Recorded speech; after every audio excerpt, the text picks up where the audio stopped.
Hola jóvenes, buenos días. El día de hoy nos corresponde continuar con el análisis, el estudio de la etapa procesal y concretamente vamos a platicar sobre los 4 periodos que contemplan esta etapa procesal, esta fase procesal. Me voy a basar en otro de los mapas mentales. Por ahí tienen ustedes ya también en PDF el documento por si quieren bajarlo para tomar apuntes del mapa conforme se vaya desarrollando. Muy bien. Pues la prueba tiene estos cuatro periodos. Me refiero dentro del juicio ordinario civil, por supuesto. Muy bien. El primer periodo de la etapa probatoria es obviamente el ofrecimiento. Este primer periodo evidentemente corresponde a ambas partes, tanto al actor como al demandado. Para ello se establece un plazo común de 10 días. Recordarán ustedes que cuando analizamos los periodos, hablamos de, más bien los plazos, hablamos de que los había comunes y los había individuales. En este caso estamos hablando de un plazo común de 10 días a ambas partes para ofrecer pruebas.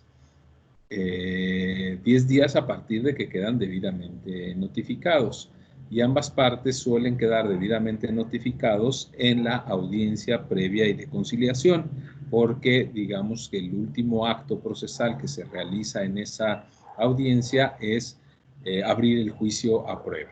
Si alguna de las partes no fue a la audiencia, entonces queda notificado a través de la publicación de la audiencia en el boletín judicial. Pero estando presente, queda notificado a partir de ese momento. Y corre el plazo común de 10 días según el artículo 290 del Código de Procedimientos Civiles. Al momento de ofrecer las pruebas, independientemente de que cada prueba, como lo veremos en los siguientes temas, tiene ciertas particularidades y algunas de estas particularidades se presentan desde el ofrecimiento de la propia prueba, una regla general es que cada prueba tiene que estar relacionada con el punto de litis controvertido. Recordarán ustedes que yo les decía que al momento en que se promueve la contestación de demanda, queda fijado los puntos de litis. Y esos son los que hay que probar. La contradicción entre lo que dice la parte actor y lo que dice la parte demandada, pues va a quedar, o más bien es el fondo del asunto, el fondo del juicio, y la manera de acreditar quién tiene la razón, pues será cada quien a través de sus medios de prueba. Entonces, cada parte, al momento de ofrecer sus pruebas, tiene la obligación, de acuerdo al artículo 291 del Código de Procedimientos Civiles, de relacionar la prueba que está ofreciendo con el hecho controvertido.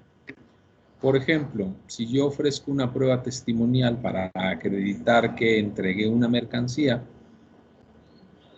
más o menos mi ofrecimiento de prueba versará así. Ofrezco la testimonial a cargo de los señores, y tengo que darles sus nombres, quienes tienen sus domicilios en tal y en tal lugar. En el caso de una testimonial siempre se deberán de ofrecer dos testigos, ya veremos más adelante por qué. Quienes tienen sus domicilios en tales y en tal lugar, y con esta prueba se pretenderá acreditar que el suscrito, conforme lo dice el hecho número tal y tal, entregó la mercancía que el demandado se niega a pagar. Entonces ya lo estoy relacionando con los hechos donde yo narré la falta de entrega, en este ejemplo que estoy poniendo, más bien yo narré la entrega y seguramente el demandado está controvirtiendo esa entrega, y qué es lo que yo quiero acreditar con esa prueba. ¿Ah? De esta manera cumplo con la directriz, con la obligación que me establece el artículo 291. Si yo al momento de ofrecer mi prueba no la relaciono con ningún hecho a acreditar, el juez me la va a desechar porque no va a poder analizar la pertinencia de la prueba. De esto se trata, de que el juez diga, al momento de leer el ofrecimiento de prueba, diga, ah, ok, con esto me van a probar tal hecho. El ejemplo que yo estoy poniendo es, me van a probar que se entregó la mercancía que se niegan a pagar. El siguiente periodo es la admisión. Así como la primera, el ofrecimiento, correspondía a las partes, en el caso de la admisión corresponde al juez.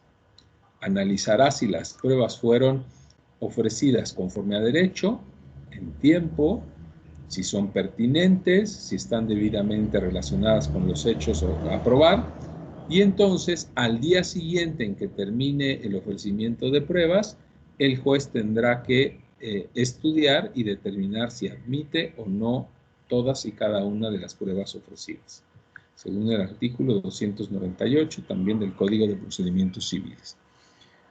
Este mismo artículo nos dice que se van a desechar automáticamente, claro, por una orden del juez, aquellas pruebas que sean contrarias al derecho, a la moral o que trate sobre hechos inverosímiles. No nos vamos, o sea, el utilizar el término inverosímil, bueno, no se trata de probar cosas científicas o naturalmente imposibles, que bueno, también pudiera darse el caso, pero también se puede ser o puede versar sobre hechos inverosímiles de acuerdo a la litis planteada. Un hecho inverosímil podría ser que yo le acredite a un menor de edad el hecho o una acción, pues que solo la podría realizar un mayor de edad, ¿no? O cosas de ese tipo. Contra la inadmisión de las pruebas procede la apelación en efecto devolutivo. ¿Qué significa esto? Que si yo considero como parte que ofrecí una prueba de manera adecuada y el juez la rechaza, entonces yo tengo la oportunidad de apelar y esta apelación será resuelta por la sala que analizará si sí ofrecí en tiempo y conforme a derecho la prueba o no, pero en efecto devolutivo, es decir, esto no va a suspender el procedimiento va a continuar.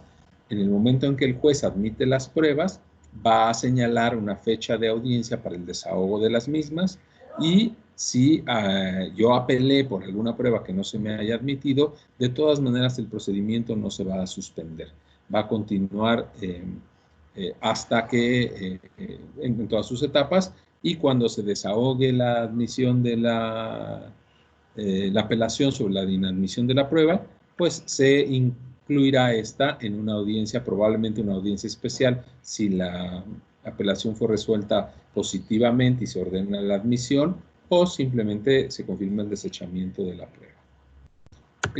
El tercer periodo de la etapa probatoria es la preparación. Varias pruebas necesitan una preparación especial. Algunas pruebas por su naturaleza pues ya están exhibidas y no hay que prepararlas. Por ejemplo, una documental. Como lo hemos dicho varias veces, los documentos para acreditar los hechos se tienen que exhibir desde el escrito inicial de demanda o desde el escrito de contestación.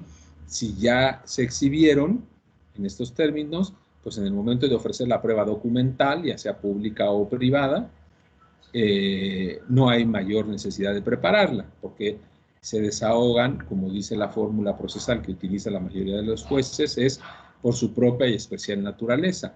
Estas pruebas se desahogan por su propia y especial naturaleza. Es decir, no se requiere nada más que leerla, y eso lo leerá el juez al momento de analizar las pruebas para emitir sentencia. Pero no le tengo que yo dar ninguna traducción, no tengo que interrogar a ningún testigo, formularle posiciones a una de las partes en la prueba confesional, exhibir algún material o hacer alguna inspección en algún lugar, como puede ser para una pericial o para una inspección judicial. Entonces, hay pruebas que no requieren preparación.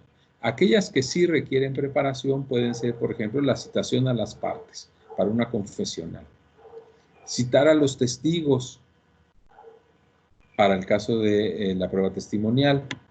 Requerir a las autoridades para que manifiesten sobre un hecho, un acontecimiento que les conste de acuerdo a sus propias funciones, o requerir a los particulares para que exhiban un documento, para que exhiban un bien, para que manifiesten dónde se encuentra un bien, para que manifiesten quién está en posesión de un inmueble. hay muchas posibilidades de que los particulares sean requeridos, así como las autoridades, o que requieran para que comparezcan, para que exhiban algo. Casi toda la parte de preparación está a cargo del juez. Insisto, en el caso del ofrecimiento era a cargo de las partes, en el caso de la admisión era a cargo del juez, y en el caso de la preparación casi todas pertenecen al ámbito del juez, pero no todas. Por ejemplo, en términos generales, los testigos los debe de presentar aquel que ofrezca el desahogo de esa testimonial. Si bien es cierto, un particular no va a citar a un testigo, de manera informal se pondrá de acuerdo con ellos para el momento de llevarlos, les informará cuándo es la audiencia, dónde es, a qué hora se tienen que presentar. Entonces sería una especie de preparación, pero informal, no dentro del juicio.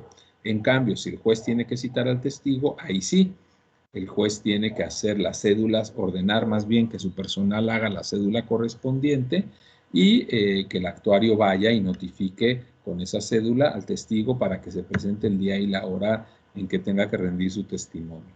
También algunos requerimientos, por ejemplo, a los peritos para que se presenten en cierto día o cierta hora, o probablemente una pericial requiere que una de las partes, vamos a suponer que se trata de una pericial en materia de caligrafía para determinar si una firma es de alguna de las partes. Entonces, el perito le pide al juez que requiera a la parte cuya firma se le imputa para que se presente y realice ciertas otras firmas de su puño y letra, algunas palabras, algunas frases, y esto lo haga en presencia del perito y del secretario de acuerdos, que dará fe de que esas firmas las estampó de su puño y letra la parte requerida, y pueda ya con esto y con la firma que se le imputa de real o de falsa dentro del juicio, pueda el perito determinar si es la firma adecuada, o más bien si es la firma de la persona a quien se le imputa. Entonces, este es otro tipo de preparación, requerir a las partes que se presenten para estampar unas firmas y algunas otras cosas. Algunas pruebas, por ejemplo, una inspección judicial, a lo mejor requiere que se le notifique a aquel que detenta la posesión del inmueble donde se va a llevar a cabo la inspección, que en tal día y tal hora permite el acceso del personal de juzgado, el personal y las partes para que se pueda llevar a cabo la inspección judicial ordenada. En estos términos más o menos es que se da la preparación.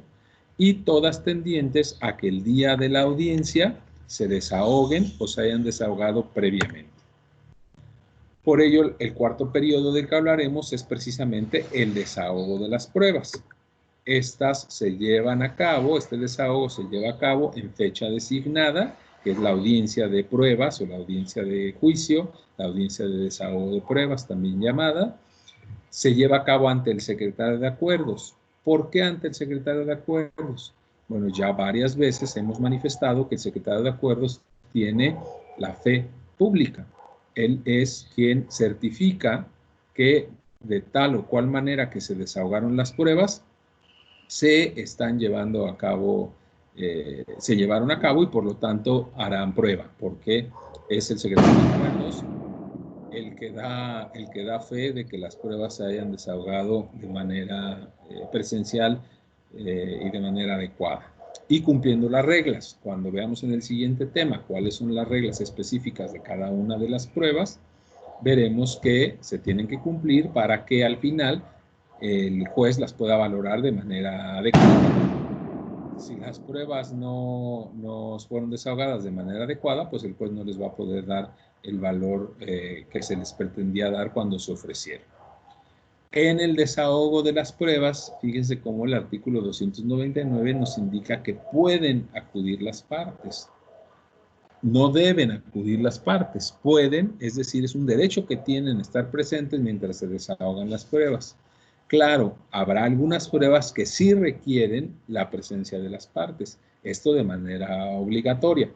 Por ejemplo, una prueba testimonial sí requiere que en términos generales acuda la parte pues a interrogar al testigo, porque él ofreció ¿En qué términos el testigo va a rendir su testimonio? Pues en los términos del interrogatorio que le haga la prueba, perdón, la parte que ofreció la prueba.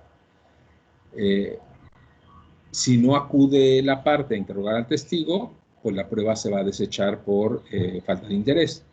En el caso de la prueba confesional, también en términos generales, tiene que acudir la parte que le ofrezca para que también interrogue a la contraparte. Nada más que aquí lo puede hacer por escrito. Puede exhibir un sobre con las pruebas, en este caso más bien con las posiciones, que son las preguntas especiales que se hacen durante el desahogo de una prueba confesional. Entonces, si ya exhibió su sobre con un pliego de posiciones, que es decir, el interrogatorio específico, puede no acudir la parte.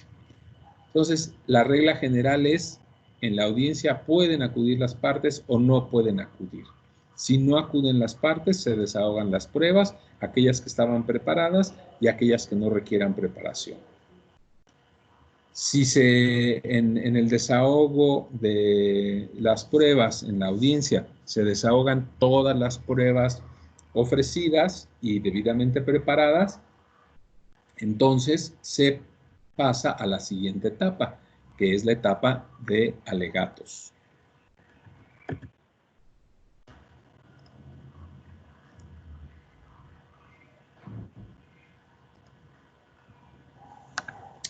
En esta etapa de alegatos, el juez, básicamente el secretario, que es el que está llevando a cabo la audiencia, abre la voz, el uso de la voz a las partes que están compareciendo y ellos alegan lo que a su derecho convenga.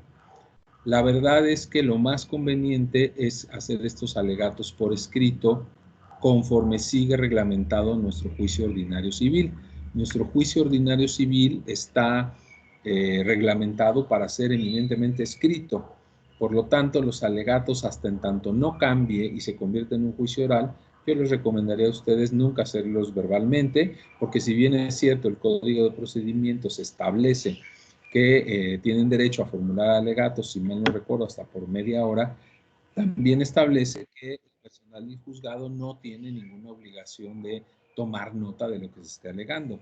Y al ser un juicio eminentemente por escrito, si nada más expresamos alegatos de manera verbal, pues entonces, como bien dice el dicho, las palabras se las lleva el viento. Entonces yo sí les recomiendo que previo a sus audiencias de desahogo de pruebas, preparen sus alegatos por escrito, terminado el desahogo de pruebas en los términos que lo acabamos de ver, el secretario les dará el uso de la palabra para manifestar alegatos y en ese momento verbalmente se dice que rindo mis alegatos por escrito conforme al documento que en este momento exhibo, constando de tantas hojas. También les recomiendo que los alegatos no sean sumamente extensos, traten de centrar la atención del juez en el momento de dictar la sentencia a lo que a ustedes les conviene y a lo que quedó debidamente acreditado en juicio. Es probable que conforme a las pruebas que recién se acaban de desahogar en ese momento, pues surgiera algún elemento que hay que alegar. Entonces, bueno, pues habría que hacerlo ahí sí verbalmente, de ser posible solicitando al secretario que nada más transcriba estas 3 o 4 frases de un alegato nuevo que no está contenido en el escrito. Pero en términos generales, los alegatos se formulan por escrito en el juicio ordinario civil, es lo más conveniente. Primero los formula la parte actora, luego los formula la parte demandada y terminando este desahogo de alegatos, el secretario da por terminada la audiencia y cita a las partes para dictar la sentencia correspondiente. Pues bien, jóvenes, este es el tema de la etapa probatoria con sus 4 periodos y ya analizaremos en el siguiente tema o estudiarán un poco más por su cuenta ustedes con base en los elementos que yo les aporte, las características de cada una de las pruebas en particular. Muy bien, pues gracias por su atención.